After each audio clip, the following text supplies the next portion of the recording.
ভৌতিক ও অলৌকিকের নতুন এপিসোডে আপনাদের সবাইকে স্বাগত জানাই। আশা করি আপনারা সবাই ভালো আছেন এবং সুস্থ আছেন। আজকে যে ঘটনাটা শেয়ার করতে চলেছি সেটা আমাদের দেশে নয়, বরং বিদেশের মাটিতে ঘটে যাওয়া একটা ভয়ঙ্কর ঘটনা। ঘটনাটা আমাকে মেল করেছেন শ্যামসুন্দর বাবু।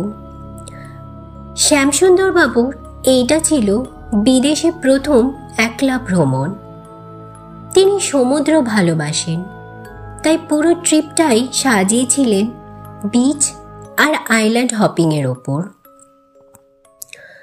তিনি যে রিসর্টে ছিলেন তার সামনেই একটা ছোট্ট ভিউ পয়েন্ট ছিল। সেইখানে তিনি একটা দ্বীপ দেখেন। সমুদ্রের মাঝখানে কালো সবুজ এক টুকরো জমি, একদম চুপচাপ, যেন কোনো রহস্য বহন করছে।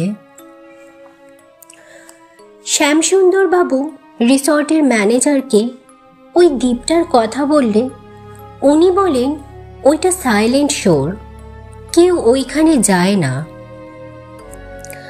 শ্যামসুন্দর বাবু বললেন, কেন? ম্যানেজার বললেন, ওইটা নিয়ে অনেক গল্প আছে। ওইখানে কেউ গেলে তারা আর ফিরে আসে না, আর কেউ ফিরে আসলে তারা আর কথা বলতে পারে না। গল্পটা শ্যামসুন্দর বাবুর কাছে হাস্যকরই লাগলো। তিনি ঠিক করলেন পরদিন তিনি ওইখানে গিয়ে দেখবেন। পরদিন বিকেলে একজন বোট চালককে ওই দ্বীপে নিয়ে যাওয়ার কথা বললে বোট চালক অদ্ভুত দৃষ্টিতে ওনার দিকে তাকায়, যেন সে কোনো ভুল করতে যাচ্ছে। বোট চালক বলল, আপনি সন্ধ্যার আগেই ফিরে আসবেন। শ্যামসুন্দরবাবু হেসে আশ্বস্ত করলেন।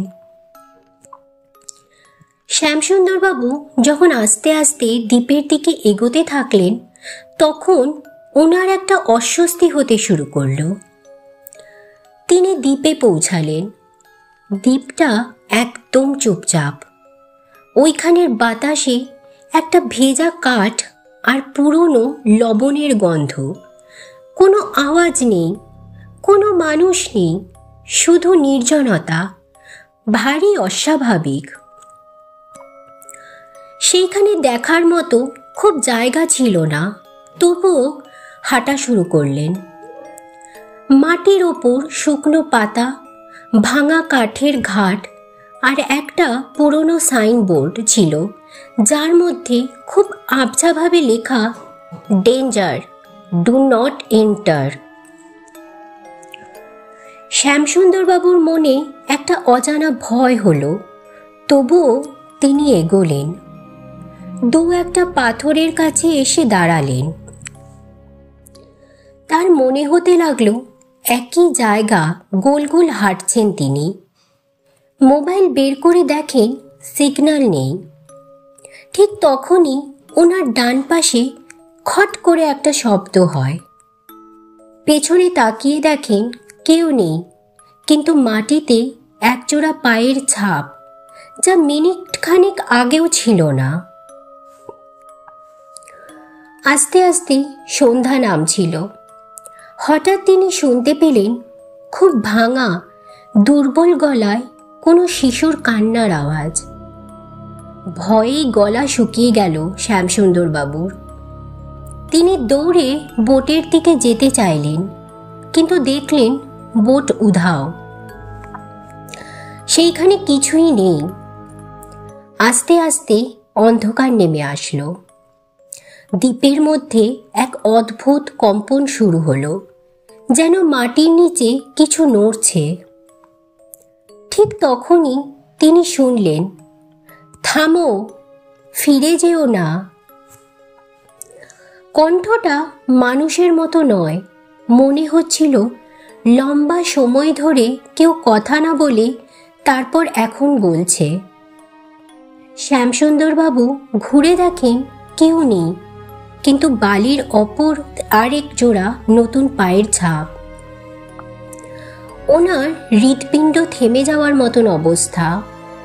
ভয়ে অন্ধকারের মধ্যেই দৌড়াতে লাগলেন।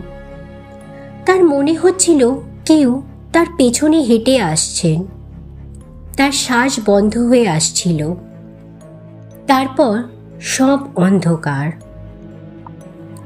শ্যামসুন্দরবাবু যখন চোখ খোলেন, তিনি দেখেন তিনি একটা নৌকার মধ্যে শুয়ে আছেন।